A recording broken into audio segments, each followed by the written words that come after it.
And good morning world, it is the 3rd of December 2014, it's 8:30 in the morning, and I've just been, well, I don't promote things, I don't bigger people up, but I've just seen something that made me cry with emotion and feeling and respect for some heroes. There's a disadvantaged and disabled female collective in Australia called the Sisters of Invention, and they've just come out with some record. This isn't Disneyland. I'm not a novelty. This is as real as it gets. Go and check out Sisters of Invention, and if you're not ending up crying within 1 minute, you will be. It's great. Enough. Today, moon's in early Taurus. Fine. Not a bad position for the moon, actually. All day long it's going to be sextiling Neptune and then building up to trine Chiron, and then tomorrow's another day as it builds to opposition to Saturn and trine to Mars. So moon in Taurus is actually quite a fertile place. Nice enough, no problems there. No big problems in the sky, but we do have the upcoming Chiron being squared by the Sun. So let's look at this, because this is going to be the main theme of the next 48 hours. Chiron is where we have the capacity for self-sabotage. It's where we can shoot ourselves in the foot. It's where we don't like ourselves, and it's where we spend most of our lives trying to get rid of what we see as being our dark side, our shadow, our negative side.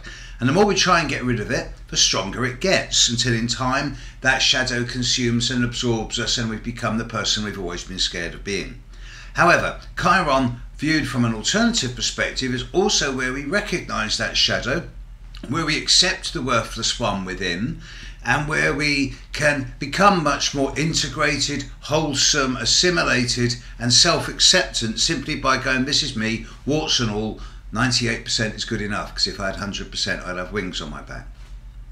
Chiron's in Pisces, where it's going to spend about 6 years, generational.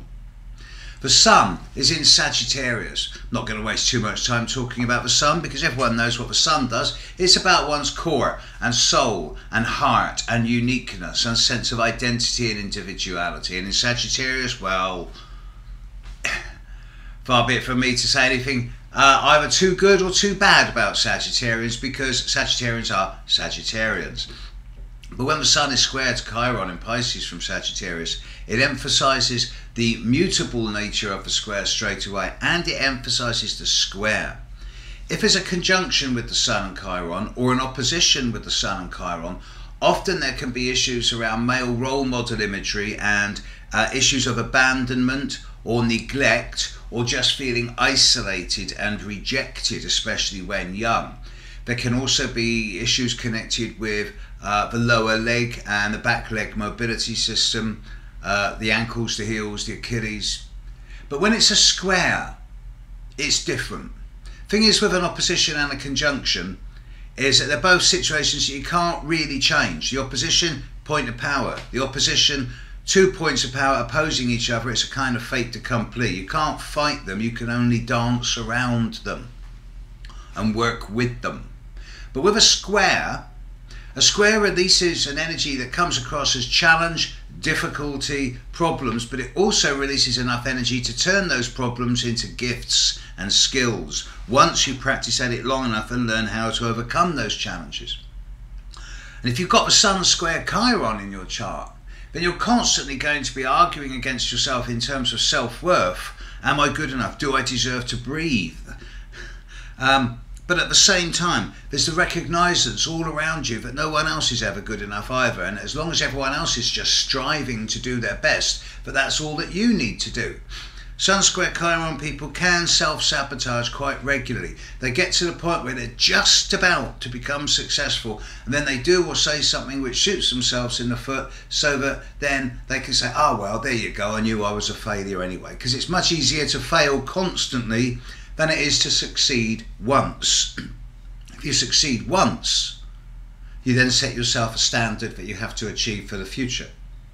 Failure is much easier, and Sun square Chiron can be self-sabotage, representative of consistent failure, but it can also represent the striving and the achieving and the knowing that every single day you're getting better and better, and it's never going to be perfect, because the sky's perfect and the sea's perfect, but it's always changing. So what you're being asked to do if you've got the Sun square Chiron, you're not being asked to be successful, you're not being asked to be perfect, you're not being asked to do anything at all except your best. Do your best. Catch you later. Bye.